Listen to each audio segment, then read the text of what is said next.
పొడుగైన జడ ఇలా పొడుగ్గా ఉంది శుభ్రంగా. అసలు ఆ పొడుగు జడను చూస్తే మనకి పద్యాలు ఆగవు. ఇప్పుడెవరు కనపట్ల అన్ని కొత్తిమీర కట్టలే ఏమున్నాయి కనుక ఉన్న కోరికలు ఉన్న సరదాలు కూడా పోతాయి.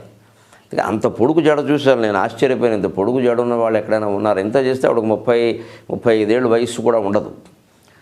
ఆ పొడుగాటి జడలో మల్లెపూలు, కనకాంబరాలు, గులాబీలు, బంతిపూలు, ఇన్ని పూలు పెట్టింది ఆవిడ. అసలు ఈ రకమైన మనిషిని ఎక్కడ చూడవరా బాబు అని పక్క చూడడానికి మొహమాటం.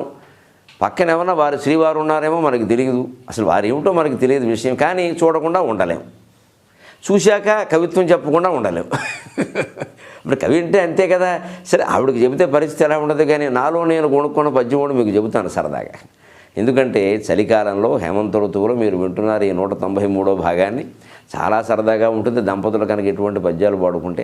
నాకు ఆ మల్లెపూలు, ఆ గులాబీ పూలు, ఆ ముద్దబంతి పూలు, ఆ